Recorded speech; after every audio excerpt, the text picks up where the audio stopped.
ini kami akan mempraktikkan pembelajaran SKI dengan materi hijrah Nabi Muhammad SAW dari Mekah ke Madinah dengan menggunakan metode ceramah. Selamat menikmati.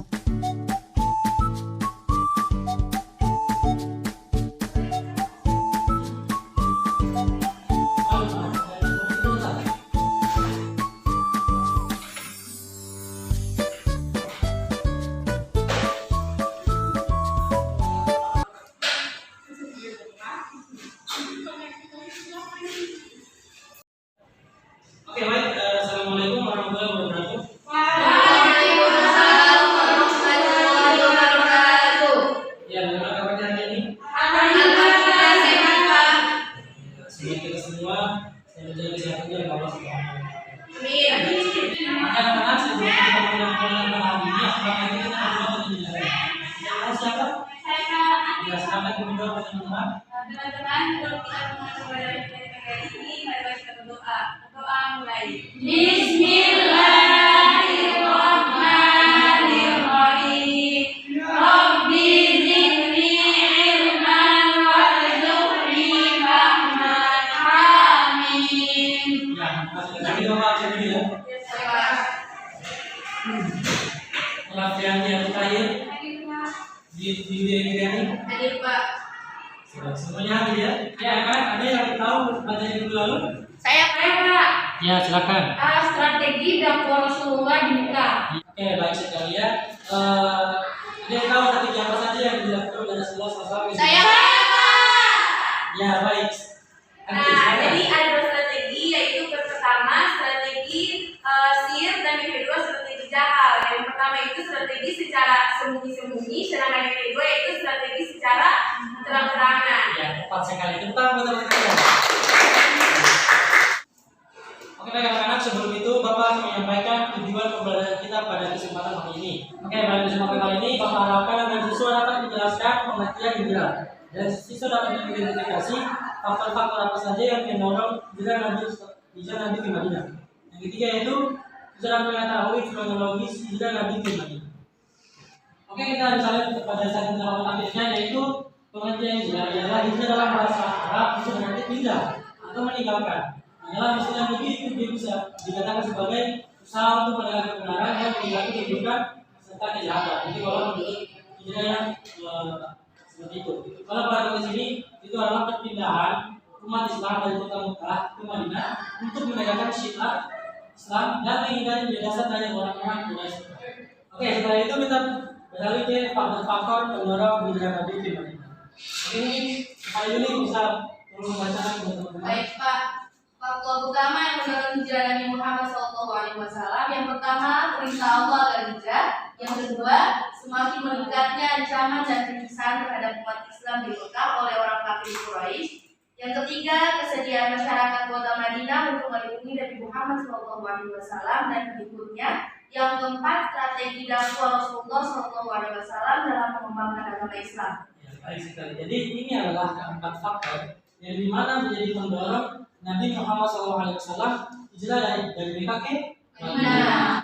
Kita masuk ke poin pertama yaitu perintah Allah supaya dia ke Madinah. Nah, ini adalah merupakan faktor utama yaitu kenapa sampai Rasulullah itu pindah ke Madinah karena perintah oleh Allah Subhanahu Wa Taala. Oke, baik anak-anak. Jadi Rasulullah SAW itu pada saat itu dia ketahui bahwa para kaum Quraisy hendak membunuhnya, yaitu ketika malaikat Jibril itu memberitahukan kepada Rasulullah SAW karena bahwa perintah dari Allah Subhanahu Wa Taala untuk memerintahkan Rasulullah agar hijrah ke Madinah pada saat itu juga.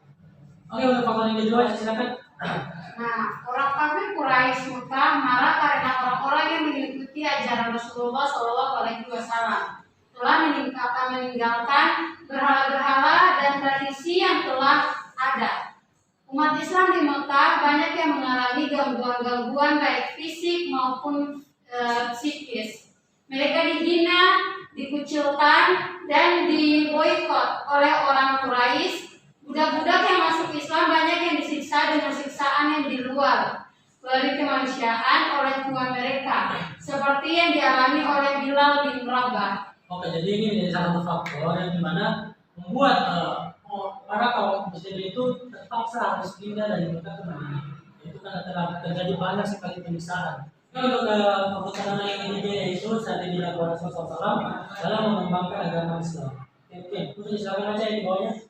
Dengan adanya perjanjian Akabah, dakwah yang dilakukan Rasulullah di Yastrib dalam menyebarkan ajaran Islam dapat dilakukan dengan aman. Dengan banyaknya umat Islam memudahkan Rasulullah SAW meletakkan dasar-dasar politik, ekonomi, dan sosial untuk membentuk masyarakat Islam. Selain itu, untuk memelihara dan mempertahankan masyarakat Islam dari rombongan baik dari luar maupun dalam kota Yastrib. Oke, jadi selain karena penindasan yang terjadi yang dirasakan oleh kaum muslimin, ini juga menjadi salah satu strategi dakwah Rasulullah SAW. Karena ketika di kota Yastrib itu mereka disambut dengan sangat meriah. Oke, setelah tadi kita telah jelasin tentang kematian hijrah dan juga faktor pendorong kenapa sampai Nabi hijrah ke Madinah. Setelah itu mungkin kita akan sedikit tentang kronologis atau proses hijrah Nabi dari Mekah ke Madinah. Silakan Pura baca bagian itu. Ini kronologis Pak. Ya. Jadi kronologis hijrah Nabi yaitu awal hijrah ke Madinah, selanjutnya bersembunyi di Gua Thur, selanjutnya singgah di Kuba, selanjutnya sampai di Madinah. Oke, jadi ini akan merupakan kronologis yaitu secara garis besar dari mulai awal Rasulullah SAW sampai ke Madinah. Kita bahas satu-satu ya. Oke, untuk itu kita lihat Islam nama sekalian ini tentang awal Nabi ke Madinah. Ya, kita silakan baca. Nabi Muhammad SAW bersama Abu Bakar pergi ke Yastrib pada malam hari dengan sembunyi-sembunyi untuk menghindari kejaran pemuda kafir yang memburu Rasulullah. Maka mereka memutuskan untuk bersembunyi di sebuah gua di Bukit Sur sambil menunggu keadaan yang lebih aman. Bersembunyi di sebuah gua di sebuah Bukit Sur sambil menunggu keadaan yang lebih aman. Oke, ini kita lihat itu ada semacam kota jadi kota.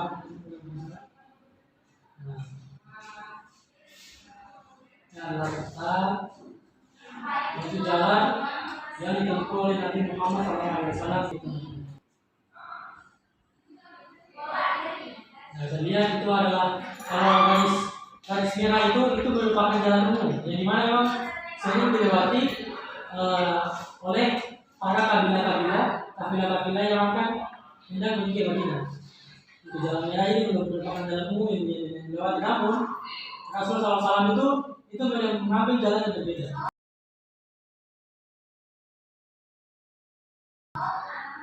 Kenapa tadi Rasul mengambil jalan yang berbeda?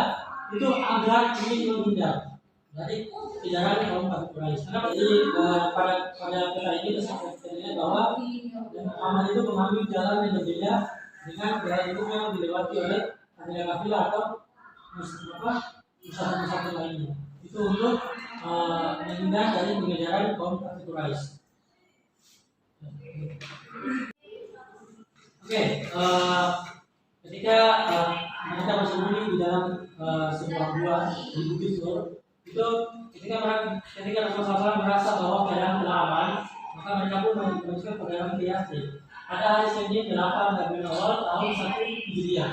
Nah, pada saat itu ketika dalam perjalanan itu Rasulullah SAW itu hendak singgah ke sebuah tempat yang bernama Kuba.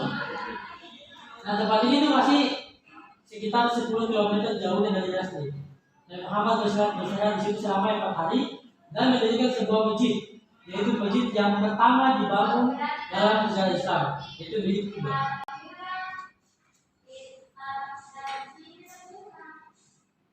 Oke.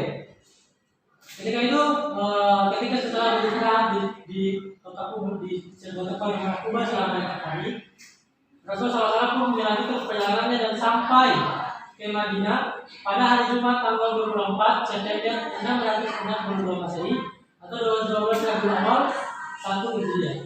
Nah, Nabi Muhammad memasuki kota Yastrib itu disambut dengan baik oleh para penduduknya. Dan setelah itu Yastrib pun berubah namanya menjadi Madinah Nabi atau kota Nabi yang nanti disebut dengan Madinah. Oke, setelah Nabi Muhammad SAW sampai ke Madinah, itu Nabi Muhammad itu membentuk masyarakat yang bebas dari ancaman dan juga tekanan.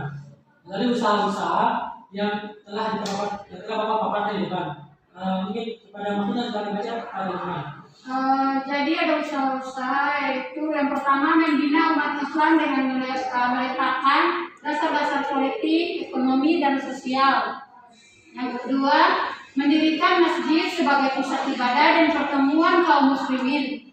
Yang ketiga, mempersaudarakan kaum muhajirin dengan ansar sebagai upaya menumbuhkan ukhuwah Islamiyah. Dan yang keempat yaitu membuat perjanjian damai dengan kaum Yahudi Madinah. Oke, jadi terakhir ini yang kamu lagi ya, yaitu arti penting yang kita bisa pelajari ya dalam proses Nabi di Madinah. Ya, silakan nanti dibaca di depan. Itu hijrah telah membawa akibat-akibat yang jauh. Yang pertama yaitu terjadi perubahan sosial. Islam sebagai sebuah golongan di dalam masyarakat telah berkembang menjadi sebuah kesatuan umat Islam tanpa diskriminasi atas dasar warna kulit, kredo ataupun kebeasan. Yang kedua, menurut para ahli sejarah Muslim, Rasulullah SAW tiba di Kuba pada tanggal 16 Juli 632 Masehi, yang mana berada dalam bulan Muharram. Dari sinilah dimulainya perhitungan kalender Hijriah. Yang ketiga, diletakkan dasar-dasar pemerintahan Islam di Madinah. Dan yang terakhir, di antara sekian banyak sahabat Nabi Muhammad SAW, beliau memilih Abu Bakar sebagai teman dalam perjalanan hijrah. Ini merupakan penghargaan paling utama bagi Abu Bakar. Jadi yang sangat penting yang ini kita bisa pelajari dari proses sejarah Nabi dari mulai PKK sampai ke Madinah. Oke, selanjutnya ada pertanyaan? Saya Pak. Ya, silakan. Assalamualaikum warahmatullahi wabarakatuh. Perkenalkan nama saya Siti Sanadi. Jadi di sini saya mau bertanya tentang tadi Pak jelaskan jadi tentang mengenai perjanjian Aqabah 2. Nah, coba Pak jelaskan lebih detail lagi isi perjanjian Aqabah 2 dan siapa-siapa saja yang terlibat dalam perjanjian itu. Oke, pertanyaan yang cukup bagus ya dari nanti. Ya baik, jadi di sini Bapak mau menjawab tentang itu, yaitu ketika pada saat itu perjanjian Aqabah 2 itu dilaksanakan pada waktu tengah malam yang disetujui dan pada Rasulullah dengan 73 jamaah dari Yasin yang terdiri dari 71 pria dan 2 wanita. Nah, pada saat itu mereka telah merumuskan perjanjian sebagai beberapa poin. Ada 6 poin di situ. Yang pertama yaitu tidak taat kepada Allah dalam keadaan sibuk maupun senggang. Yang kedua yaitu berinfak pada waktu kaya maupun miskin. Yang ketiga selalu menegakkan amal ma'ruf dan nahi munkar. Yang kelima itu berjuang dalam jalan Allah dengan tegar dan siap menghadapi celaan dari siapapun. Yang kelima itu menolong Nabi Muhammad SAW ketika beliau datang dan melindungi Nabi Muhammad SAW. Yang keenam itu jika mereka tepati maka surga balasan yang itu. Itu merupakan perjanjian antara Nabi dengan 73 jamaah yang berasal dari kota Yasin pada saat itu. Ya. Oke, jadi apa yang mengumpulkan sedikit tentang materi pada hari ini yaitu bisa kita ketahui bahwa hijrah Nabi Muhammad SAW itu pada hakikatnya itu untuk menjaga Islam dan kaum muslimin, dan bahkan dapat dikatakan bahwa keselamatan hal Islam itu tergantung pada sepenuhnya dari Muhammad SAW. Jadi itu menjadi salah satu faktor penting keberhasilan Islam sampai bisa menguasai dunia sampai saat ini. Jadi mungkin saja dari orang yang anak sekalian yaitu masing-masing kalian itu membuat semacam portofolio gitu ya, melalui kata-kata konsep yang dimana itu adalah kronologi secara lengkap mulai Nabi Muhammad SAW itu dari Mekah menuju ke Madinah.